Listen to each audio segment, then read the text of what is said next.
Assalamualaikum warahmatullahi wabarakatuh. Selamat sore teman-teman, salam sukses untuk kita semua ya. Dan ini saya baru memberikan pakan kelinci saya di sore hari dengan menu ampas tahu fermentasi ya, campur dengan pakan-pakan penguat yang nutrisinya terbilang bagus untuk mencukupi kebutuhan dari nutrisi si kelinci. Dan oke teman-teman, untuk video kali ini saya akan membahas tentang tips supaya kita tetap awet dalam beternak kelinci. Dan apa saja sih tips-tipsnya ya supaya kita itu dalam beternak kelinci itu awet ya, dan bisa menjadikan salah satu usaha untuk kita. Dan oke, kita lanjut ke pembahasannya teman-teman. Dan ini di depan teman-teman ada kelinci sapian saya yang baru beberapa hari saya sapih ya. Dan kebetulan tinggal 3 ekor, ini betina semua. Ini saya tahan ya supaya nanti bisa menjadi tambahan indukan di kandang saya teman-teman. Tapi nanti kalau ada yang ngelirik pas usianya sudah besar ya, kemungkinan akan saya lepas. Tapi kemungkinan teman-teman, karena saya khususnya untuk indukan itu masih terbilang kurang ya, masih sedikit indukannya, makanya saya ingin membuat indukan yang baru lagi. Dan ini ada 3 ekor, ini induk betina semua teman-teman ya, betina yang saya tahan semua. Karena yang kemarin-kemarin ada yang belinya itu berpasang, ada yang belinya cuma pejantan, ada yang belinya paket breeding. Jadi kebetulan tinggal 3 ekor betina semua, jadi akan saya tahan dulu sampai usianya menginjak 4 bulan atau 5 bulan. Karena ini termasuknya yang kecil-kecil teman-teman. Yang besar-besar udah dipilihin sama orang ya, jadi ini termasuknya yang kecil-kecil. Nah, ini akan saya rawat supaya nanti pertumbuhannya normal kembali ataupun cepat besarnya. Dan oke teman-teman, kita lanjut ke pembahasannya. Jadi apa saja sih faktor yang mempengaruhi kita supaya kita dalam beternak kelinci itu bisa awet dan bertahan dalam jangka waktu yang panjang? Nah, ini apa saja gitu kan. Jadi kita itu harus kreatif teman-teman. Di samping kita itu dalam beternak kelinci harus memperhatikan kelincinya, tentang perawatannya, tentang pakannya ya, tentang jenis kelinci yang akan kita pelihara ya.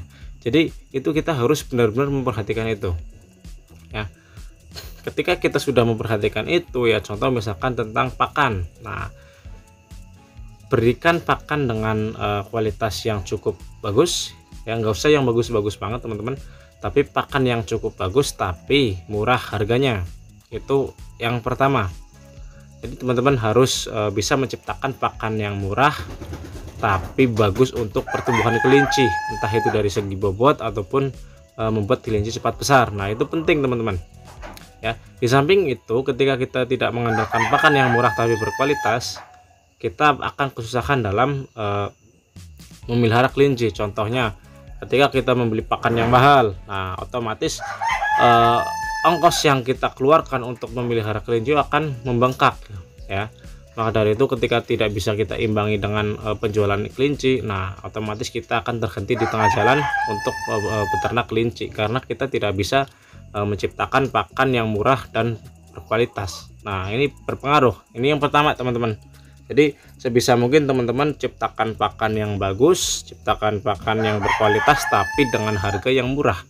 Nah, seperti apa sih pakan yang murah itu? Nah, cari aja di lingkungan sekitar teman-teman yang ada apa, nah ketahui ataupun cari tahu kandungan nutrisinya, seperti itu teman-teman. Terus yang kedua adalah kita harus melihat peluang teman-teman. Nah, peluang apa sih ya kan? Kita itu harus melihat peluang di penjualan kelincinya ataupun pemasaran kelinci ya.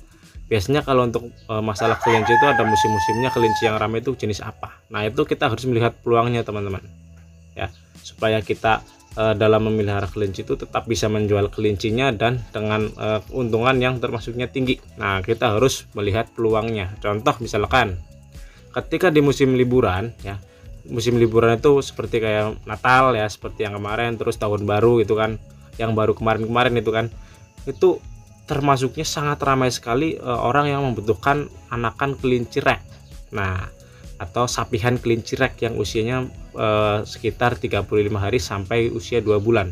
Itu sangat ramai sekali dicari orang ya untuk dijual, dan dengan harga yang termasuknya bagus untuk penjualan anakan kelinci rek. Nah, kita manfaatkan teman-teman, kita manfaatkan ya, setiap kali ada liburan hari besar ya, khususnya hari besar, hari nasional ataupun hari libur apa gitu kan di negara kita tersendiri ya.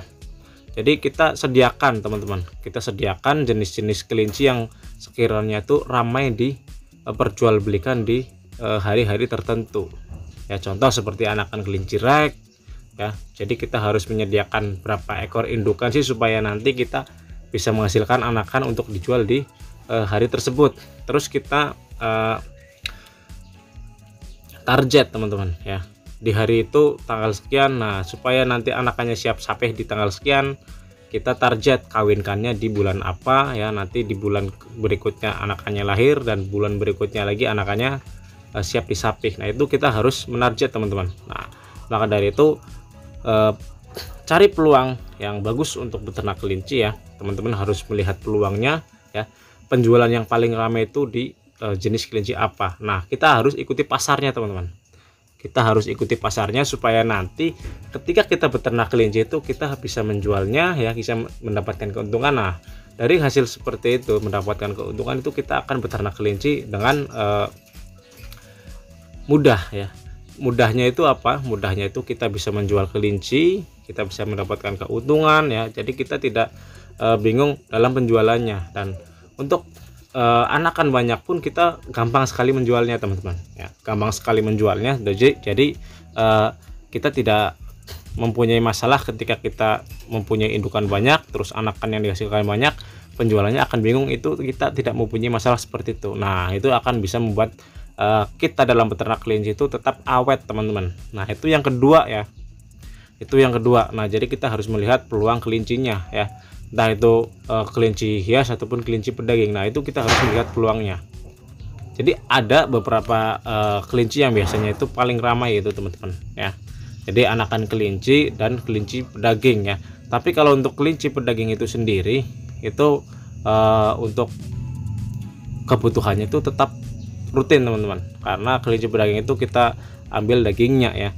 Jadi setiap kali dagingnya habis pasti akan butuh lagi. Nah, itu. Nah, yang selanjutnya adalah tentang perawatan teman-teman. Nah, seharusnya tentang perawatan saya taruh di nomor 2 ya, tapi nggak masalah teman-teman, tentang perawatan kelinci. Nah, ini penting sekali teman-teman ya, ketika kita memelihara kelinci kita harus tahu cara perawatannya seperti apa, cara penanganan penyakitnya seperti apa. Nah, itu sangat penting sekali. Karena apa?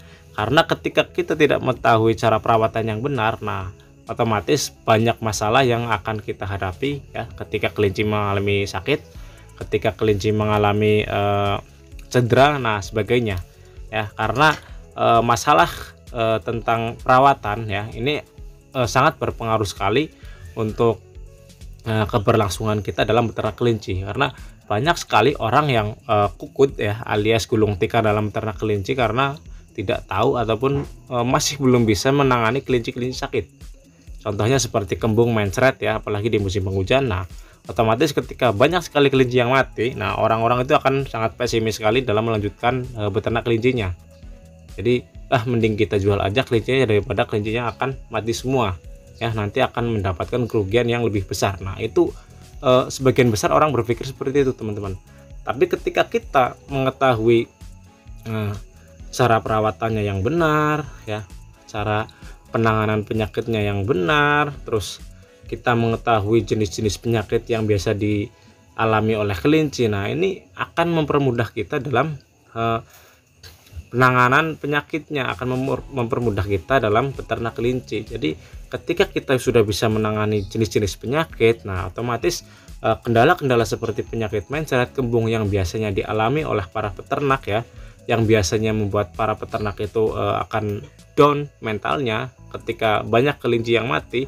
Nah, kita bisa mengantisipasinya, dan ketika sudah kita bisa mengantisipasinya itu kita akan lebih enjoy dalam beternak teman-teman ya, lebih santai dalam beternak karena tidak usah khawatir tentang banyaknya kelinci yang mati. Nah, kalau untuk kelinci yang mati ya kemungkinan masih ada ya, di tempat saya juga kadang masih ada untuk anakan ataupun untuk kelinci sapihan kalau kita telat dalam penanganannya.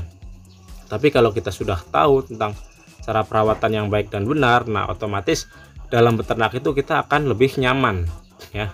Ini menghindarkan kita untuk gulung tikar lebih awal, karena biasanya kelinci-kelinci yang mengalami hal serupa ataupun peternak yang gulung tikar karena tidak tahu tentang cara perawatan kelinci yang benar itu adalah peternak pemula, teman-teman. Nah, maka dari itu ketika para peternak pemula ingin beternak kelinci secara baik dan benar ya, jadi perhatikan perawatannya.